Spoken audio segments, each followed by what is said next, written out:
enjoy that shit. Man came here dressed. Clean shit. I had to go to the car. What's up, brother? How you doing, man? I'm good, man. Thank you so much. What's up, brother, man? How are you? Yes, sir. Thank you guys for coming for having me. It's an honor. I'm sick. I see the eye. Man, we should have brought KK, man. Definitely should have brought KK. We should have brought Cool, KK. man. Awesome. I'm so happy to be here. Appreciate you, bro. And I thank you guys for having me, man, right? You know, it's a blessing to be here. And especially coming off a loss and you invite me to be on the show, it's rare. Yeah. And it means a lot to me. Well, I think the biggest thing about our show, it's not about wins and losses, it's about the journey. And just you coming from where you came from in Zimbabwe to have an opportunity to fight in the UFC is a journey. To also have wins in the UFC, to be able to step up on late notice. And so, because I'm such a huge fan of the organization, I know those things, but we want to share those things with our people, with our subscribers, with our Pivot fam. Hold up, limitless, niggas to me cap pinning it. I fought the here to witness it. Get my people feeling militant. Way I'm feeling, get me up. On the mission, get me up. Knowing me, I got the key. Only vision I can trust. Trust, limitless, niggas to me cap pinning it. I fought the here to witness it.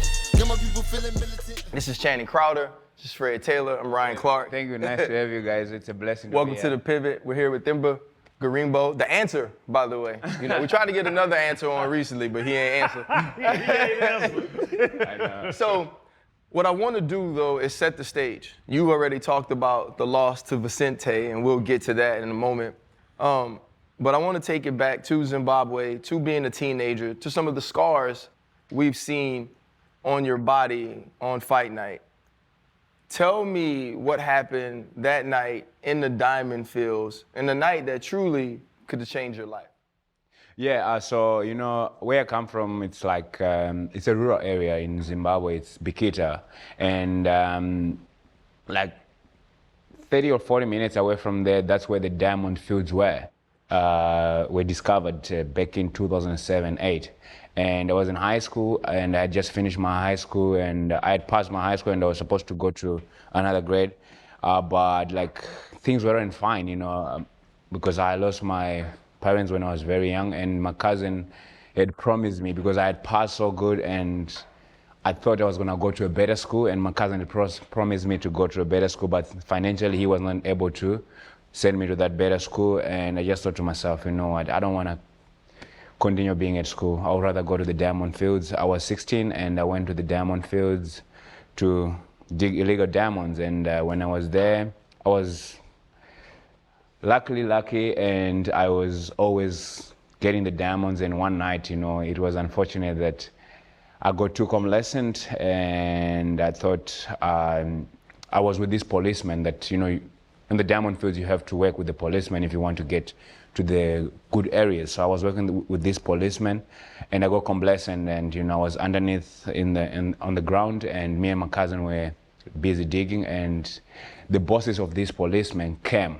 and he had to run away. It was in the middle of the night, and there's like thousands of people digging diamonds, and they ran away, and me and my cousin were left underneath, and there were people, we could hear people getting beaten by the dogs upstairs. Then I was further out, and my cousin was the one to be seen first, you know. And they called him up, and he snitched on me. It's like, no, there's another guy underneath. Then, you know, I mean, it was a situation where it's either he's eaten alone or, you know, both of us at the same time. And he snitched on me, and, you know, we end up getting beaten by the dogs together and almost died, man. I lost a lot of blood.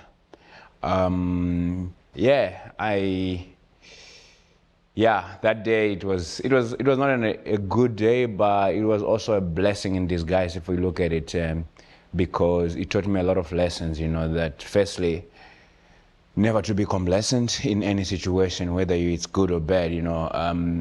And secondly, the other lesson is that, you know, the life we have can be taken in any point of time in life, and we have to appreciate it when we have it. Because I remember waking up on the fire guard, because I ran after getting beaten by the dogs. Like literally, they stripped me naked. So it was like 4 German shepherds biting me, and you know, it was not very nice. I had a lot of blood loss, and I ran after that. You have to still run I ran after that, and I woke up the following morning because I passed out from loss of blood. Woke up the following morning, and yeah, man, I think life was different. To hear about the diamond fields or blood diamonds and all of those different things, it seems so far off when you grow up here in America. I mean, honestly, it became most popular when Kanye West made a song about it. And to actually hear you saying you were digging diamonds, and for someone to say, okay, I'm not just by myself, there's someone else down there, to be bitten by German shepherds, lose that amount of blood, it's almost unfathomable for me, Chan, to have someone sitting in front of me that's actually going through that. Yeah, man, and as you telling the story, man, it's blowing my mind. What's the process of it? Like this is I've seen the movie too. So it's Kanye in the movies, all we know about this process, but when they say you were a blood diamond smuggler, I was like, he was a what? I think I've seen the movies too. I think the movie side of it and the reality is a little bit different, you know. The movie side of it, they have to tell a story differently, and the reality is a little bit different, and I live the reality, and it's not as nice as it may seem on movies, and the reality is everybody that goes to the diamond fields, whether you are young, old, women, or girls even, they were there, you know. Everybody's out there to hunt something, and they might hunt you down, you know. You do not trust anybody when you're at the diamond fields, and you must know that the person next to you can kill you for the diamonds if you happen to get a good diamond. So it's something that you learn I learned personally at a very young age. I mean, sometimes I'm naive and I forget these type of things that, you know, never to trust a lot of people. And I learned this at a very young age because I would see you have syndicates. Luckily, my syndicate was only 2 people, me and my cousin. But like in other syndicates, there's like 5 people. And people get greedy digging the diamonds. And if it's, let's say 4 of us, and we get the diamond, and one of us pick up the diamond, sometimes they'll throw it in the mouth, and they will swallow it, and you know, sometimes want to hide it from the syndicate because they're greedy. And sometimes the syndicate would have to kill that individual, his intestines, to get that diamond, man. It has happened, and Wait, time out. Wait. So what you're saying is, because I need you to explain it for real, is that people would get the diamonds, swallow them to hide them from their syndicate. And Yeah, you're saying they'd be killed and... yeah, if you do that, the people will not wait for you to go to pool so that they can get the diamond back. They would kill you if they have to. And bro, how old were you? Oh, 16, yeah. It was normal, but luckily for me, I had my syndicate that was my cousin, and we had a good relationship. If it's a big syndicate, normally that's what would happen because people get greedy because someone will pick up a small diamond, maybe it's small, and then it counts, okay, 4 people, then if we sell this, we'll not get enough money. Maybe it's best I take it alone. And it has happened that people get killed like that, and sometimes, if let's say me and my cousin were very young, I was older than him. I think he was like 14 and I was 16, and if I get the diamonds, me and him, and the older guys see that we have a diamond and we try to sell this diamond, and sometimes the buyers will also be part of these mafia type of gangsters.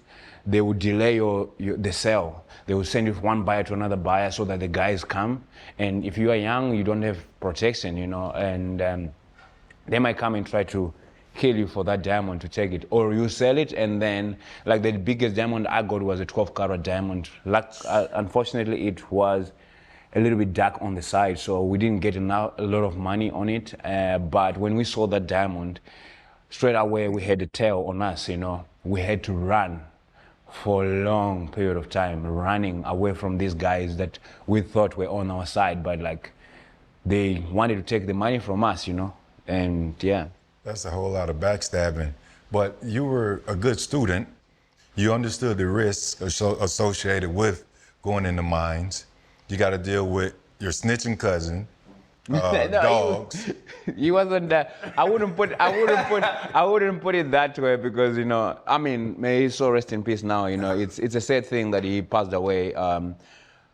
Yeah, but like he was not. I don't want to say he was a snitch, but yeah, he snitched on me on that one. I said it jokingly. Freddie T, he said, I don't want to say he was a snitch, but yeah, he snitched on me. On that one, I wouldn't Yeah. blame him. I think if I was in his position, I would not want to be beaten by the dogs alone. I don't know. So he tried to split the bites in half. Yeah. Hey, Chan, he said, hey, Themba, come out. They got us.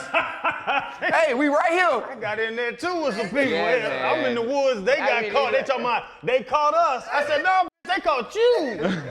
Leave me in the woods. Even going through all of those different things, and then after being bitten by the dogs, fainting, that whole ordeal, how did it affect you mentally at such a young age? It didn't affect me mentally like in a negative way because guess what? I think a week or so later I was back there limping, trying to get more diamonds on the diamond fields. But it was also because of like I'd faced the West when that happened. Like I could go back again and be smarter. From that, I learned to be smarter going back the following time.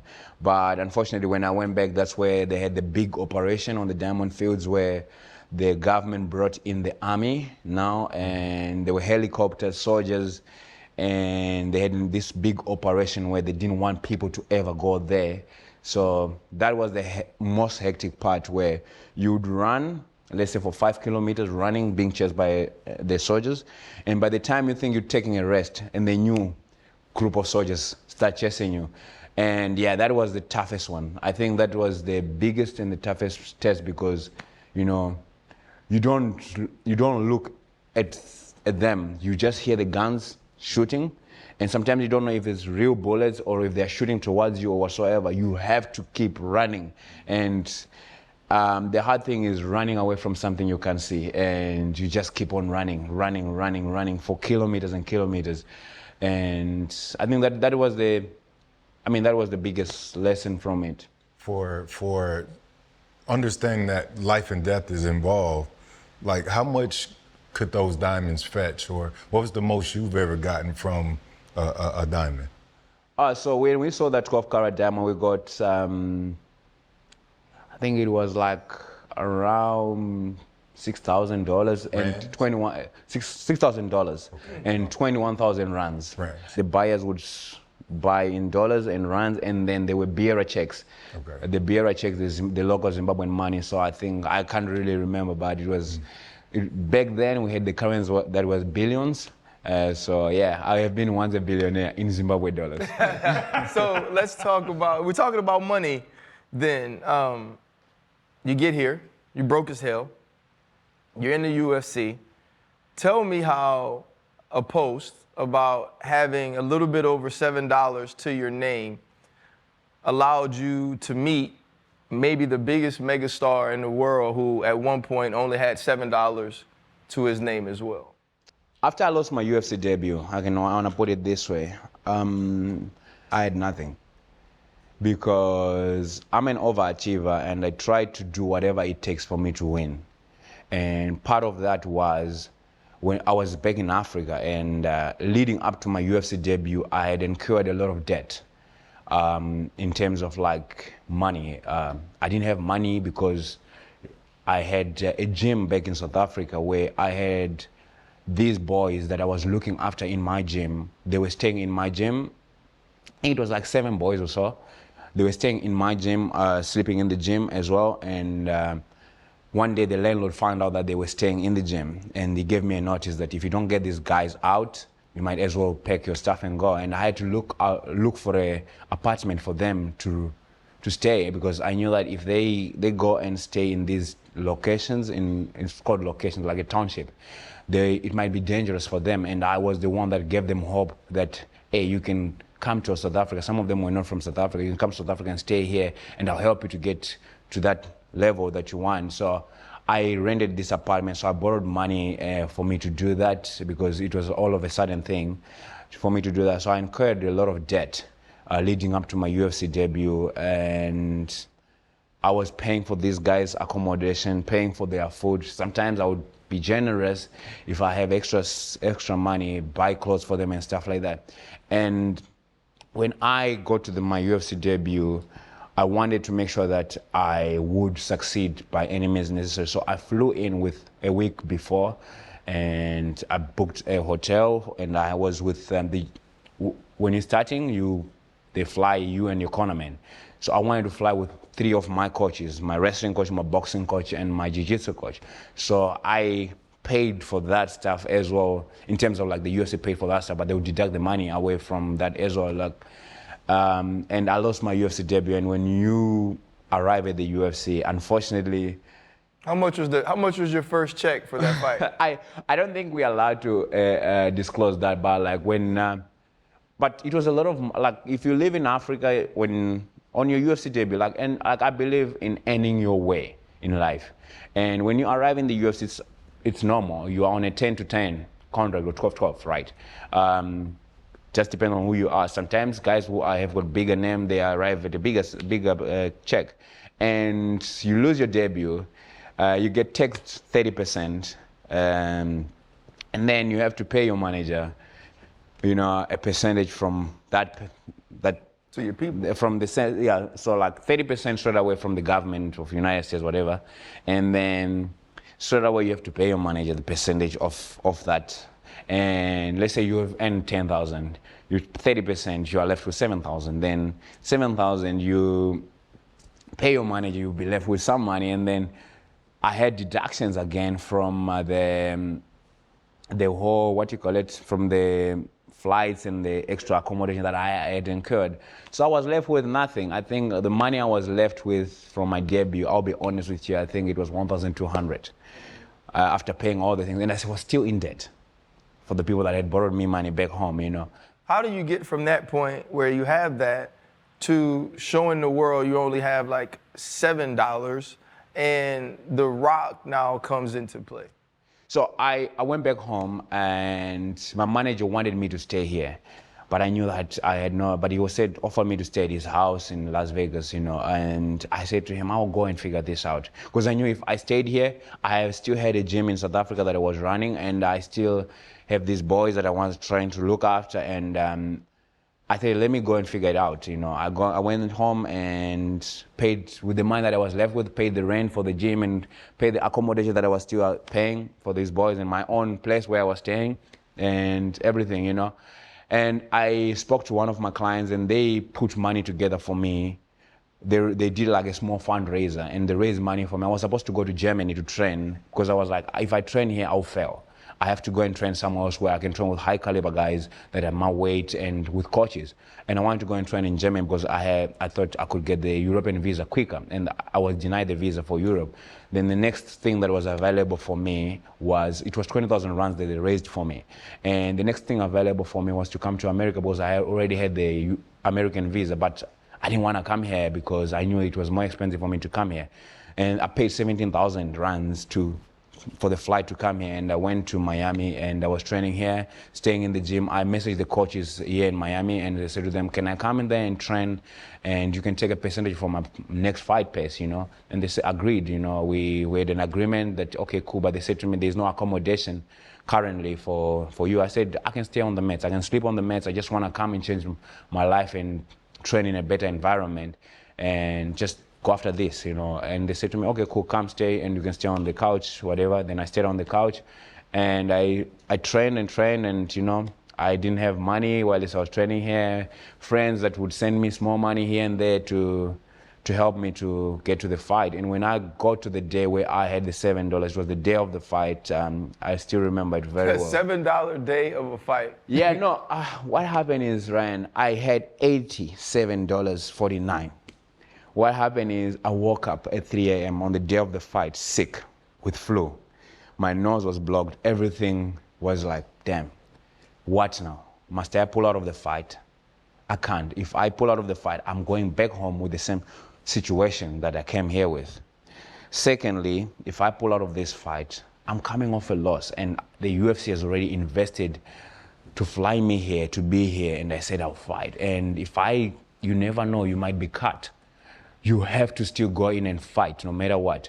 And I didn't want to tell my manager to say to him, I'm sick, because I knew it might worry him. I didn't want to tell my coaches that I'm sick. I knew it was going to worry everybody and drop their confidence on me. And I ordered this medicine online and out of panic, and it was 3 a.m., I pressed I don't know how many times, and the medicine went all the way to $80, and I was left with $7.49. When the medicine came, it was like a big packet, and like it was crazy that it got to that point, and I was like, damn, I can't get the refund, I can't get anything.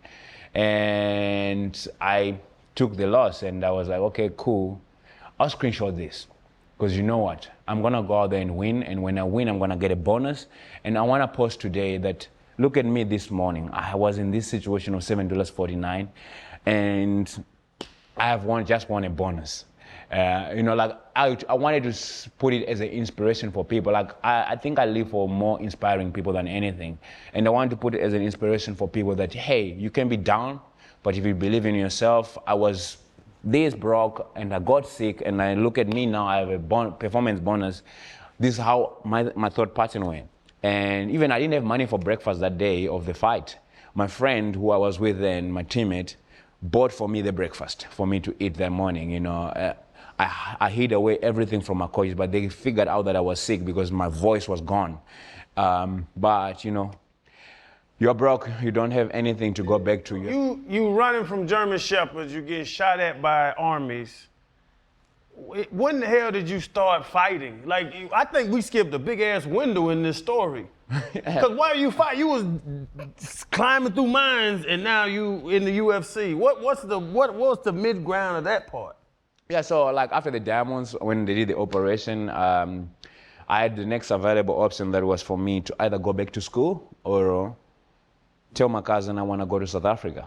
And I crossed the border illegally to go to South Africa instead of going back to school. I was like, I cannot go back to school because I have been making money with the Diamonds, and and sometimes I would make money more than the teachers. So like it was an ego thing of saying, I have made money more than these teachers, I can't go back to school. I want to go and keep on making money and do something with my life. And I chose to do that, and I went illegally to South Africa when I was like 17, and then I was there, got deported in South Africa. I literally, the first day I arrived in South Africa, we got caught by the police, got deported. And the day I got deported, I went back to South Africa straight away after that. They literally dropped me at the border and say, go back home. That night, I went back to South Africa.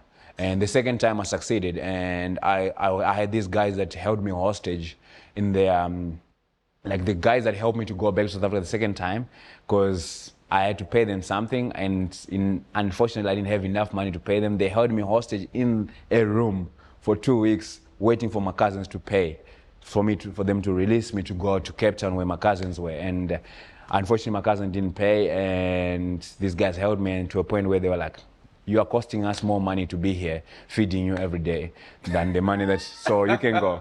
So they literally dropped me, and I went to Cape Town, and then 2 years later I started MMA. I started MMA when I was 19. I watched a movie called Never Back Down. But you just started whooping ass like that. How you get kidnapped and they give you back though? No, it's not kidnapped. They call them Malaicha. So Malaicha is a guy, is those people that help people to travel from Zimbabwe to South Africa, sometimes illegally, and they had the car and everything. So I had promised them that my cousins would pay the extra money that they had asked for. I had paid them something, but I had promised the fee was more. And they said my cousins would pay. Then they trusted me, and they helped me to get into South Africa, to Johannesburg. And they kept me at their house in Roodepoort for 2 weeks, and my cousin wouldn't pay. Like they thought maybe the money that I had paid was enough, or whatever they thought, man. It was not nice. Can I ask you a question? Yeah. Was this the same cousin that snitched? No. These were my older cousins, but like they were trying to put money together as cousins to get me from these guys so that I can move on to go to Cape Town, because my journey was to go to Cape Town. But I mean, also I cannot blame them because they were all working low-paying jobs. You know, they have to wait for month end and all that. So it was life. Fellas, we're approaching the end of the regular season, and we got some true holiday heroes. Just dudes who show up and show out every single time their team needs them to. Talking about holiday heroes, I know y'all love touchdowns. I know you love touchdowns all day, you offensive players. Defensive players step up. Defense wins championships. I got to bring up my man Chris Jones with KC. I got to bring up Derwin James, friend of the program. But you know what? Damn, I hate to make RC happy. That TJ Watt's about to go crazy this time of year. Defensive player of the year, he's my holiday hero. Hey, Chen, you talk about touchdown, man. I got to tip my hat to Saquon. But y'all knew I was going to do that anyway. To go from the Giants to their rival in Philly and the Eagles. Look, he's been their hero. He's been my hero. He's also been MVP candidate for most of us. I mean, you know, for me, you think about teams like Detroit, guys like Amon-Ra St. Brown who show up and do the dirty work, right? The LA Chargers, Derwin James, changing positions basically, being all everything on defensive side of the football for the Chargers team. You look at all of these different players, Jaden Daniels in the Commanders, he's totally changed everything that happens with that organization. And truly, I want to give a shout out to Micah Parsons. Micah Parsons, who people have said could be sort of an individual, could be all about himself, has truly shown this entire year that he's about team. You know who the unsung hero is? NFL Sunday Ticket. From the fantasy view all the way to the key plays they have, and y'all know the multi-view, 4 games at a time, NFL Sunday Ticket is changing it right now, making me enjoy watching football more. That's right. You're in luck this holiday season. You can get NFL Sunday Ticket for the rest of the regular season for just $49 a month, just in time for the playoffs. That's right, $49. That's easy. And you can sign up at youtubetv.com/pivotpod. Terms and embargoes applied, no cancellations. You mentioned your journey, which I think should be in the movie. Alicia, we should get the rights to this story because it's a hell of a pivot. But in your journey, how did it feel to you that Dwayne "The Rock" Johnson recognized this journey and befriended you and sort of came along for the ride? So yeah, with the whole thing, when I made the post and everything, with the $7.49 thing, I then was doing this thing that I had at my heart that, you know what, I want to give back to where I come from, because after the loss of my debut, I also went to a doctor and they told me that I had bilharzia. I knew when I got the bilharzia, I was like 13. And for me to get the bilharzia, it is through the dirty water. And I said to myself, you know what, my iron levels were very low, according to the doctor, and he did all the testing and found out that I had bilharzia.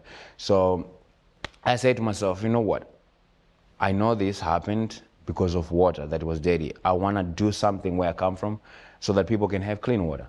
It was something just out of my heart, and I auctioned my fight kit that I had fought with on that night, and I got money to go and build a borehole in Zimbabwe, and we went there, did the whole project and stuff like that.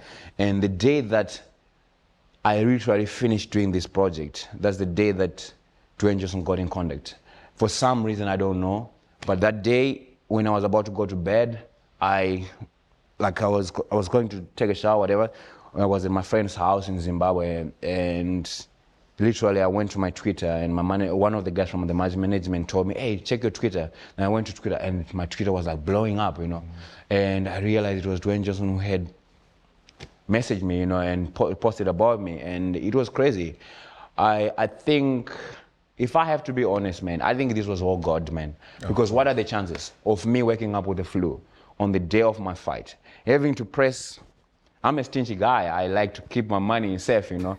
For me to press so much, I was in panic, and to be left with $7.49 in my bank account, for me to post about it, for it to reach ESPN, for it to reach Dwayne Johnson, for it to be just a coincidence that on the day I finished this project of trying to help others, I get this from Dwayne Johnson. For me to have this house I have here in Miami, from him helping me to go after my dreams full on without no worry or anything, I think it's God, bro. If you look at it like, you can connect the dots. I believe in God. And I feel like it's just God. And what are the chances of him to be in a position of having $7 in his life too. Right. You know, like, don't you think that this story was pre-written by God? I think it was pre-written, like, you have $7 and then one day, 20 years later, you meet this guy from Zimbabwe that has $7, you have to help him. And maybe one day, I'll meet someone again in the future who have the same story as me and I might have to help them, you know. I don't know, I just feel like the life I live, that's why, even with this loss, that's why I'm so grateful to be here, Ryan.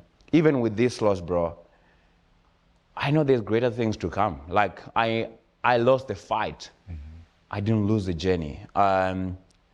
There's so many things that were revealed straight after the loss, you know. Me and The Rock, the relation that we have, I think along the line after that, there were so many other not so real things that happened after that, according to me, and within my life. Maybe people started wanting to associate, okay, cool, this guy, if I'm close to this guy, maybe I can be closer. And then when you lose, then you realize the real colors of the people, man. And I think it was also that, you know what, God wanted me to lose this fight before I go on to become what I want to be, so that I can have this revelation where I can see life for what it is, not to be naive and think that everybody's on this road with me forever. And I'm so grateful even with this loss, because you know what, it's a blessing. It's a blessing, and like, that's why I say, man, I'm so grateful.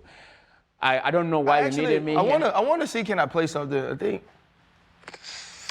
he's one of these guys, I think, that, you know, the universe and God just touches, you know, to do good human being things, whether or not he's ever going to become UFC champion or not, which he's declared it, and he's got a real shot. So I think it'll be a great interview for you guys. So I would advocate for that.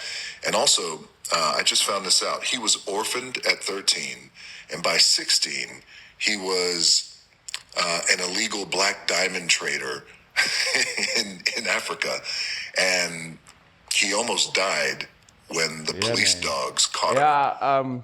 Yeah, like, I get emotional every time I hear things like this from him. I try not to, even the video of the whole thing, I try not to watch it, because I get very emotional, and it's tough. Like, it's I mean, yeah. But I just want to, I think tough, it was bro. August 5th, 2023, it was the day that things were posted, I believe, and I could be wrong about the day. The thing he posted, that he met up with you inside the cage, and I commented on it. And if you know anything about him, he actually doesn't type. He just leaves you voice memos all the time. Yeah, he does not. And that day, he pitched you, or he told me that we should have you on the show. Now, really? Yeah, that was Dwayne telling me why we should have you on the show, because we had already had him on our show. Oh, and that was him telling me why you would be an impressive guest. When you have somebody that not only advocates for you publicly, because obviously when someone helps you get housing, it's not only a story about you, it could be a story about them and the goodness and kindness of their heart. But that right there, if you're not sitting in front of me, you never know. So Dwayne Johnson was advocating for you even when you weren't around. What does that say about the way that you've lived life? Like you said, man, he believes in God and I believe in God. It's just a story of life, bro. It's something that I don't have control of, you know. I can try and control many things and stuff like that, but like you said, man, I just believe. I have to keep faith. I'm like on my down moments now. In the past few days, I didn't want to leave the house. I wake up, I don't want to wake up. You know, I'll be honest. I ask anyone, my wife, man, and she goes through a lot because, you know, like when I lose like this, she get to see me on my lowest and on my not so nice side where I just wake up, and I'm a very active person. I like to work hard. I like to train, but like in the past few days, it's not been easy, bro. I've been waking up. I don't want to wake up. I don't want to face the reality of losing. You know, it's good. I lost. Like I said to you, it's a blessing. But like in the past few days, it has been tough. I'll be honest with you. I think this is the most I've been out today, like in the past, from the loss to now. I just have not been able to want to wake up and, not that I don't want to say to you, I wish to die, no. I have 2 kids at home. I have 2 girls that need me to do well in life, but I just don't feel like sometimes waking up. But Themba, how do you get to this point about a loss in the octagon when you've lost parents, you've lost family members, you were mining diamonds and being chased by dogs, you had bullets flying by you? Why would a loss to Vincente Luque put you in the mindset of, I don't want to leave the house now? I don't want to wake up?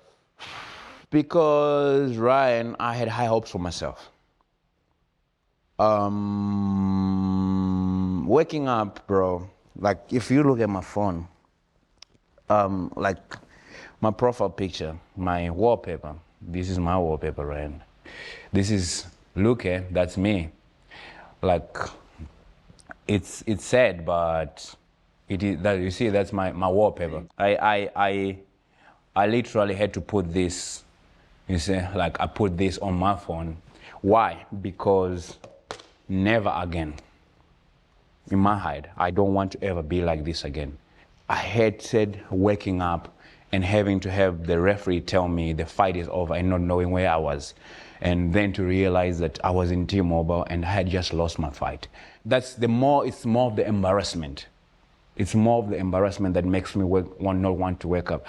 And I had not fought in front of a big crowd in the UFC leading up to this fight. This was my first time fighting in a big crowd. I had been fighting at the Apex. In my heart, I don't know if what's the plan for UFC, what they want me to do next, where they want me to fight next. In my heart, I want to go back and fight in the same place that I had this embarrassment in my next fight. I don't know if that will work out, but like that will be the ideal situation for me, because the embarrassment I had that day, I remember walking backstage crying about this, and not crying because I lost. I felt embarrassed. I felt naked. I felt like the world crashed on me. And then to go on as well, like I read comments. I'm a human being. I'm an emotional person and I'm a human being, and I mess up in life, and I try to not mess up a lot. And I go online and then you see people saying stuff about me that I, in my heart, know that that's not me. What kind of stuff were they like saying? Bad stuff, like they'll say, oh, this guy is arrogant, this guy is show off, this, that. And like, let's say Ryan, I come to America. I'm from a village in Zimbabwe. I would share stuff. Let's say, if I go to Disney World with my kids, I'll post about it. I'm happy with my kids, right? And I'm not posting so that you can think that I'm bragging. I'm posting maybe to show inspiration, or maybe just to show my happiness. And one thing about me, Ryan, like a lot of people don't know, like I don't have a lot of friends. Because all I do is train. And sometimes I feel like my happiness comes from the internet, if I have to be honest. Like when I post and then people are messaging me and comment, I feel happy, maybe that way, sometimes. And then I share my story all the time. I share and sometimes you have these people saying all nasty things about me. And I read all these comments and I feel very, very, very like, wow, okay. If I didn't know me, I would believe that. And that's why, like, maybe sometimes I wake up and I don't want to wake up because I feel like the world just crashed on me. But it's the reality of where I'm living right now, where it is right now. Like, it's okay. Because you know what? Maybe my story is going to be one of the greatest stories in combat sports history. Maybe this was the best thing ever, because you know what? After this, maybe I'm going to take off all the way to become a champion. The hell with them. I knew he was going to say it. What does it matter what them damn sorry-ass people online are saying about you? You know you are a great husband, you are a great father. You question yourself when people start saying this. You don't know them goddamn people. Them people don't know you. No, but like, bro, it's a man in his basement with no air conditioning, sitting there naked, telling you how you need to think about your goddamn self. No, man, the hell with them. So you guys are former athletes, most of you, right? Like, you understand the life that is an athlete. Like, when you're coming from a poor background with the families, you also have like family problems, right? Family dramas and stuff like that. Let's say for me, I have family dramas too. Like, let's say my last fight, leading up to this fight, I had a lot of online family problems and stuff like that. Some of my family members going to my sponsors trying to pitch them, say, hey, don't sponsor this guy like this, like, and then you have those fights, and then you want to defend yourself, and you go and fight back on, you know, like online, and you fight back, and some of those things bring negativity to you as well. Like for me, I feel like that's the other stuff, and like when I go online, like one of my cousins, I can't speak his name, but like he messaged me that the day after I lost this last fight, some of my cousins were celebrating my loss. They were all celebrating my loss. And he sent me a video of them in a place where we were 15 years ago, this small circle in Danun, where it's a slum. Like when you call it, it's like a slum. Where I first arrived when I went in South Africa, I was living in this place called Danun. And these cousins of mine were celebrating my loss. And do you know how much that eats you? Yeah. Because all I try to do is better for everybody. And I might not directly help you, but like maybe I build a well for the community, and then one person gets angry that why did you build the well? It's closer to this guy's house, not that person's house. And then they start creating all these type of problems, and then people start feeling entitled that like someone will message and say, can you give me 5,000? Where will I get? People think that I'm in the UFC, I'm a millionaire. I'm not. Maybe one day I will be, but like, it's the reality that I'm not, and I cannot afford to do that. And imagine if you have 20 people coming to you and saying the same stuff, you know, like it's not nice. And then when you have your own family members celebrating your loss, that's tough, bro. You gotta figure out who on your side and who ain't, though, to be honest. But I mean, the truth is, really, welcome to our world. Like, that's pretty much what a lot of NBA players, NFL players go through, where you have, you know, friends, family members, one thinking simply because you're in professional sports that you got it. Everybody doesn't have it. And then there are also people that, you know, they root for you on this side, but then behind your back, they're talking about you. And it happens to all of us.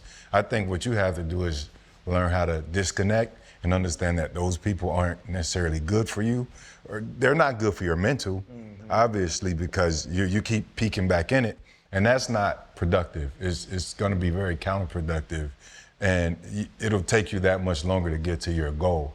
Well, fellas, that's about a wrap on old 2024. 2025 is fast approaching, and you know what that means? It's time for New Year's resolutions. I need to make some New Year's resolutions, so I'm going to ask our Pivot fam to make some with us. Man, y'all know I like to argue. I'm gonna try to change that. And one thing I argue about is which games you're gonna watch on Sunday with NFL Sunday Ticket. You ain't gotta argue no more. The multi-view, 4 games at one time, now I gotta do less arguing. Honestly, bro, I live by that. But for me, it's about watching the out-of-market games, right? I want to see Freddie T's Jacksonville Jaguars, the Tampa Bay Buccaneers in Florida as well. They trying to battle to win the NFC South. And what about teams like the Rams, the Seattle Seahawks, and the Arizona Cardinals? All of those teams fighting out west to represent them in the NFC playoffs. Yeah, I'm definitely going to need NFL Sunday Ticket to watch my Jaguars. But if you're like me, you're heading into fantasy football playoffs. So you get to watch fantasy live, where you can watch your teams every Sunday and track your fantasy squad.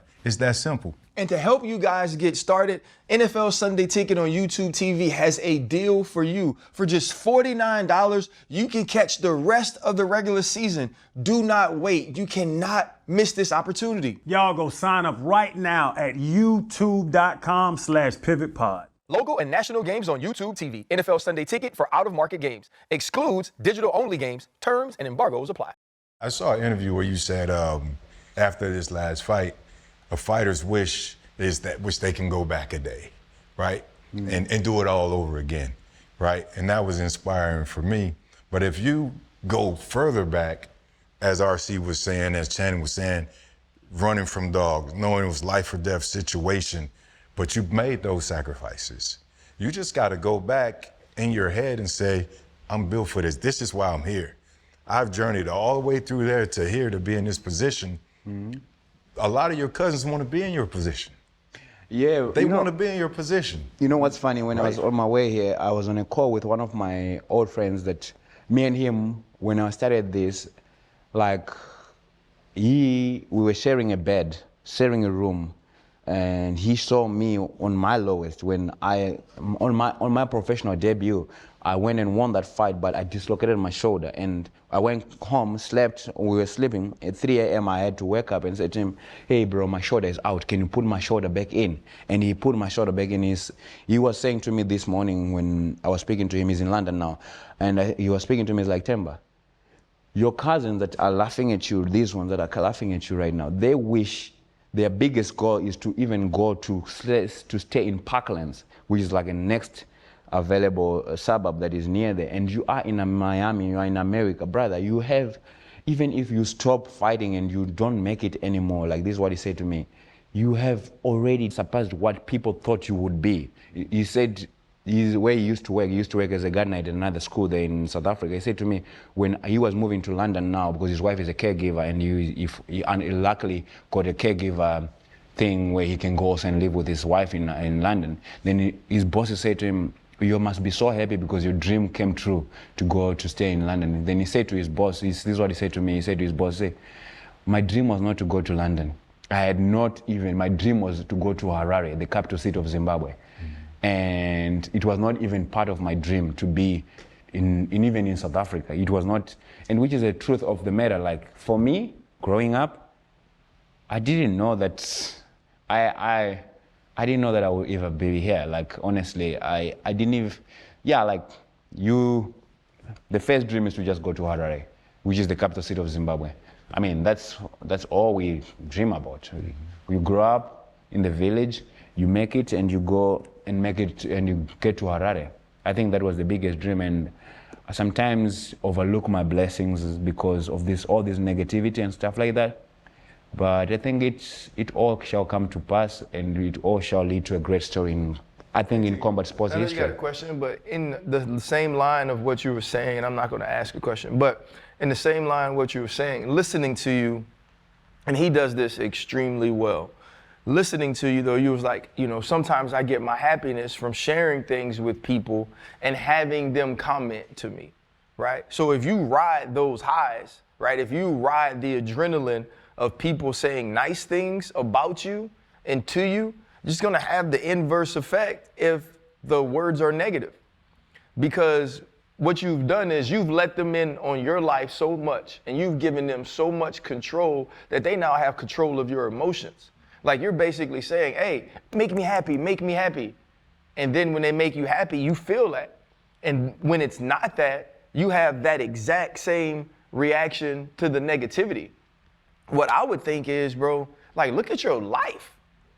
But you know what I'm saying? Like, bro, your parents passed by the time you're 13 years old. Like, you're literally being chased by dogs, shot at. You go to South Africa, and they send your tail back, and you just go right back. You getting held freaking hostage. Like, Freddie T talking about this a movie. If we went to Hollywood and we was like, "Hey, we want to give you this real life script of this man's life," they would say it's unrealistic. They would say nobody would believe that this dude got to the UFC. So, though I fight with people all the time on social media, I got to go with Channing on this one. What in the hell can that man or that woman say to you that makes your life any less of a miracle than what it is? You know what caused that, Ryan? I would be honest. I don't know. I know this video is gonna be online. People watch it and all stuff like that. But like, what may cause that for me to do that? There's other things behind the scenes that you might not know about me. Growing up, when my father passed away. I was in a family where I was told I was not part of the family. Growing up, so I always have been left out. You said, wait, you went to another family? No. So like, there's a thing they call muvandiripo in Zimbabwe. Like, when I grew up, when my father passed on, just because my father had a house in town, and when someone dies that has got a little bit of money, everybody wants that person who has died stuff. And the best way that they could eliminate me from the puzzle of being part of the house, because I was the only one that was older. I was 13, and according to the Zimbabwe law, 13-year-old can sign on behalf of their parents' property if they died. And people were trying to eliminate me from that puzzle of you are there, you're not there, then they will tell me. My father is not, like, when I grew up, my father used to beat me a lot, though. Like, he used to beat me with fists as well. Like, it was hard. And then when your father dies, and then you have some of the family members coming to you and tell you, your mother came in here pregnant with you, and you're not part of this family. You know what that does to you? It hurts you.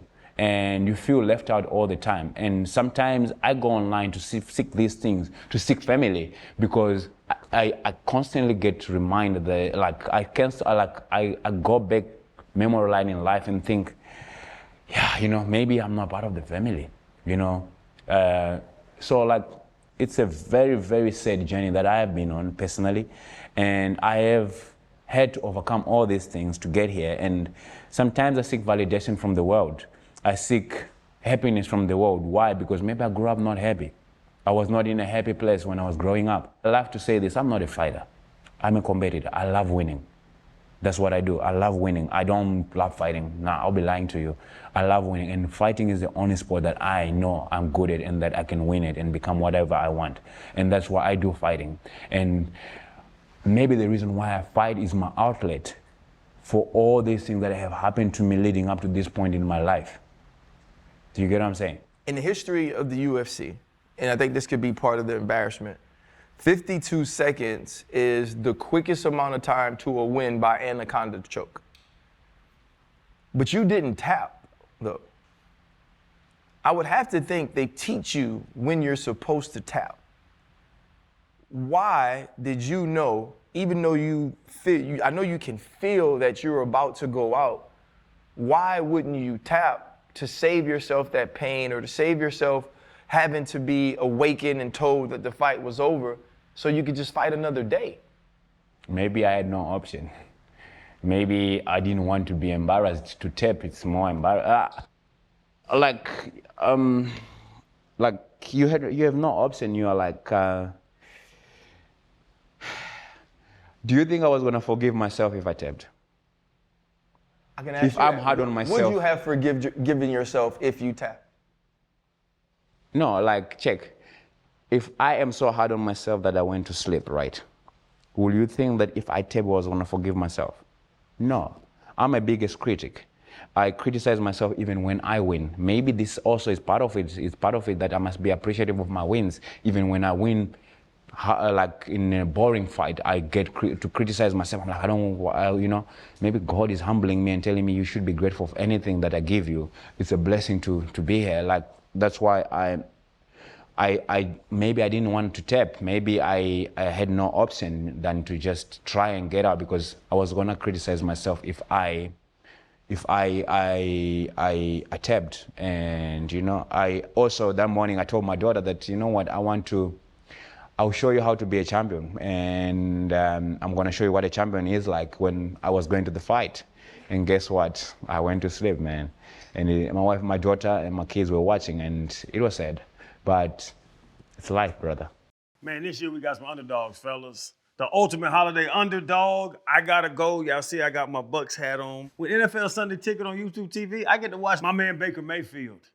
You know what I'm saying? Nobody believed in him. He done jumped from team to team to team, and now he's down with the Bucks. They give him the big contract, and I think the Bucks are competitive right now in the NFC. We know the top dogs, but the Buccaneers are coming out. You know, Big Randy played for the Bucks, so I've been a fan since I was a kid. But those underdogs, man, they always come up. They always say there's some top teams in the league that are going to be good, and then bad, and there's some bottom teams that are going to jump. I think the Bucks are a team that's jumping as an underdog. You know what? To me, I want to look at the Arizona Cardinals, and it's hard to say somebody like Kyler Murray is an underdog because you get drafted number 1 overall. You become a Heisman Trophy winner at Oklahoma. But this is a 5'10" quarterback. You know, you're not used to seeing those type of players at that size become what he's become in the league. And so when he has those years where he isn't exactly what the number 1 pick is supposed to be, everybody points to that. See, we told you he was too short. We told you he was too small. And to have his team atop of the NFC West right now, I believe Jonathan Gannon and the Arizona Cardinals are an underdog as well. I mean, to me, you don't have to look any further than their running back and their starting free safety.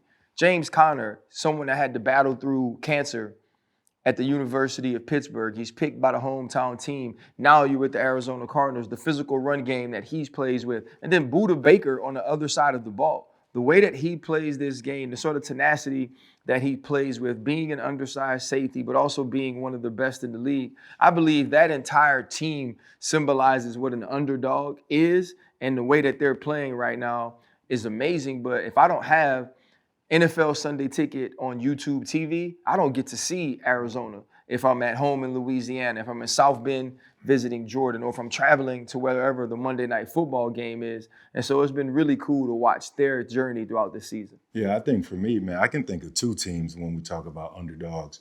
You got the LA Chargers, rookie head coach. He's coming in, done an amazing job, I think. But the other team for me that's led by a young quarterback is the Commanders. First-year coach, young quarterback, Heisman winner.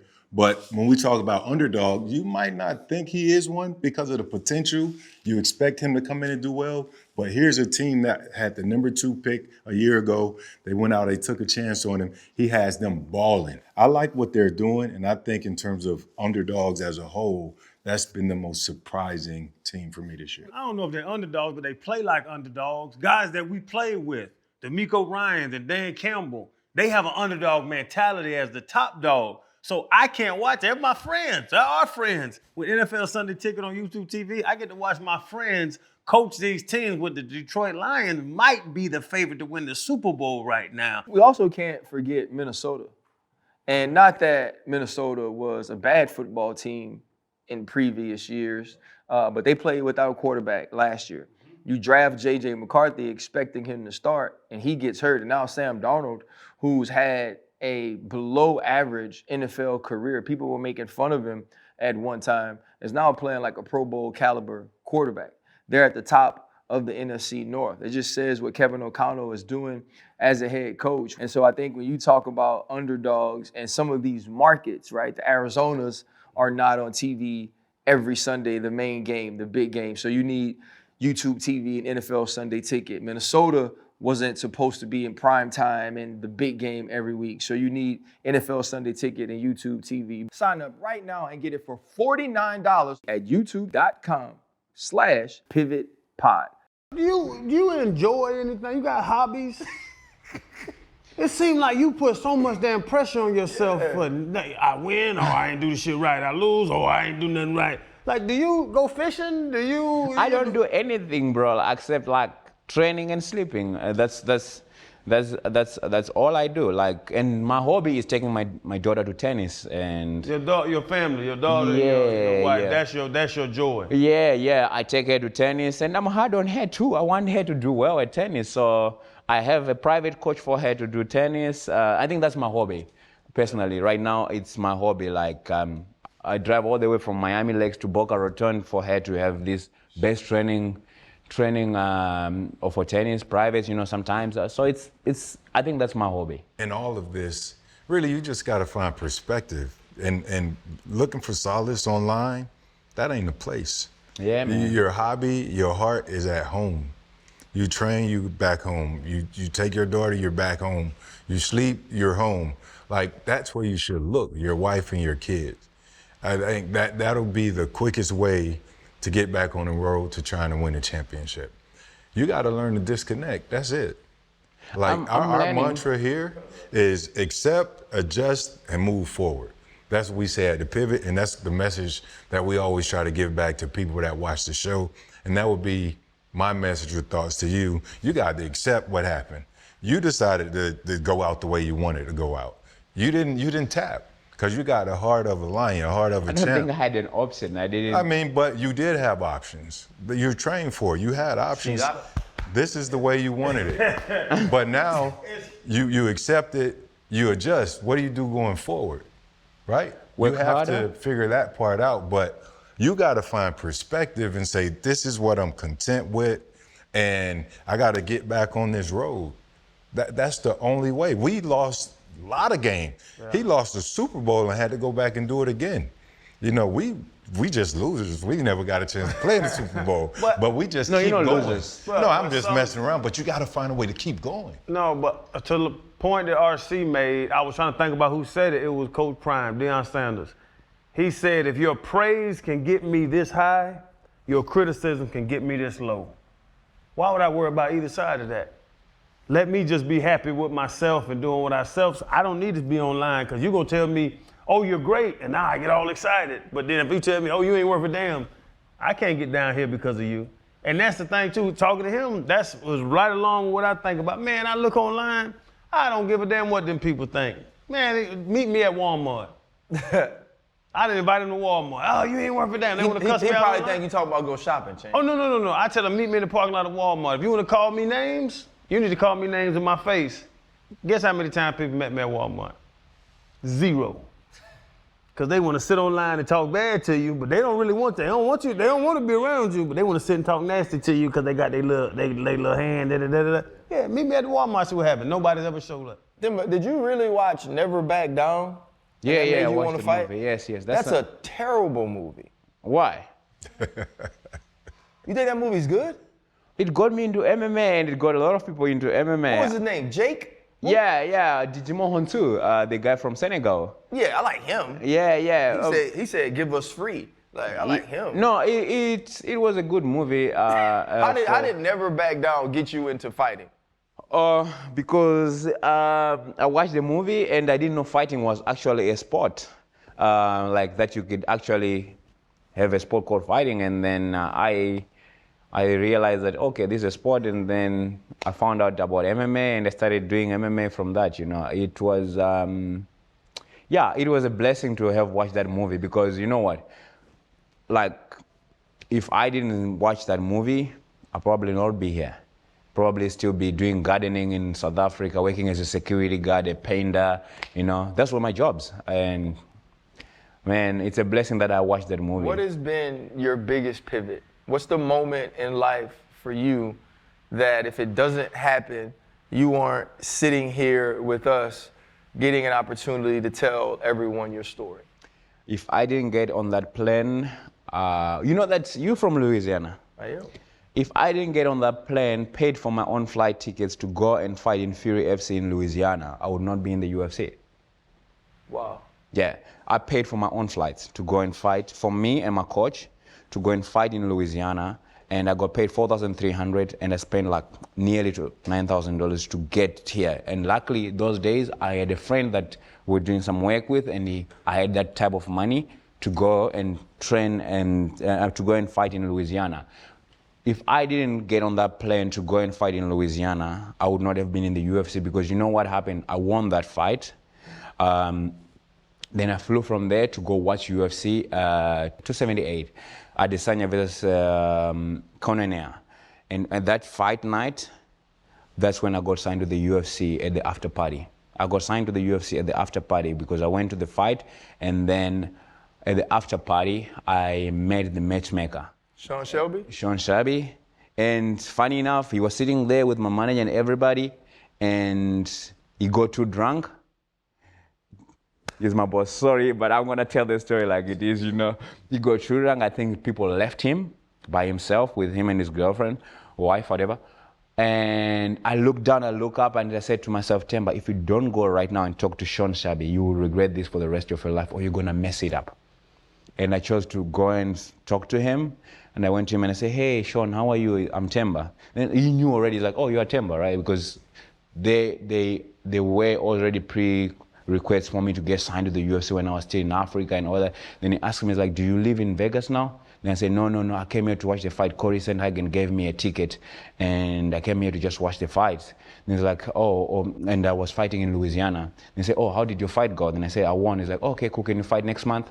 And I said, Sean, I can fight next week. If it's UFC, I'll fight next week. Then I said to him, yes, Sean. He's like, okay, cool. Go home, and when your manager brings you the contract, I want you to act surprised. Then I say, are you going to put me in the UFC? No, I'll put you on Contender Series. You're still, Then, but, I want you to. Then I thought it was Contender Series. Then 4 or 5 weeks later, my manager calls me, which I was already in like, I don't know what's going to happen because they have not done my visa to go and fight on Contender Series. Contender Series show is already moving and it's already almost finished. And I didn't know if this was going to happen or not, And I was already like on a downside mentally where I'm like, I don't know if this promise was is ever going to happen. And then my manager called me at 4 a.m. And he told me that Sean has not put me on Contender Series, which was 1 second later. He told me that because he's going to put you straight in the UFC. And that was a breakthrough moment for me. But if I had not flown to New Orleans, Louisiana, to go and fight there and then fly from there to Denver and go to Vegas to watch that UFC, I will not be in the UFC right now. Well, we're grateful that you flew to Louisiana. We're grateful that you went to International Fight Week to watch Izzy, who is also a friend of the show. And man, and we're grateful that you shared your story with us. I believe it'll inspire a lot of people. I hope so. I hope this can inspire people. I try to just share my highs and lows the way I can. Yeah, man, and I've learned to just be here, you know. I've learned what he said. I've learned what you say about, like, these things online. If the highs can get you this high, the lows can get you this low. I should not care about those things, you know. I'm human. It's easier said than done. I'll go and try to be perfect, which I'll never be. Can't be perfect, brother. Thank you, man. We appreciate you, bro. That was excellent, dog. It's a blessing, man. Thank you, man. It's a blessing to have you. I have something for you guys. I got some Zoa for you. Chan, my dog could dodge a bullet, but he can't dodge a comment. That motherfucker solid. I got some Zoa for you. Yeah. Yeah. Hey, you fight at 150, 170? 170. Yeah, this is for you. Appreciate you. Okay. This is the Rock's energy drink. Try it. This will be good right now. Yeah. Hold up, limitless. Take a stomach, I'm pinning it. I fought the head to witness it. Got my people feeling militant. Way I'm feeling got me up. On the mission got me up. Knowing me, I got the key. Only vision I can trust. Trust, limitless. Take a stomach, I'm pinning it. I fought the head to witness it. Got my people feeling militant. Way I'm feeling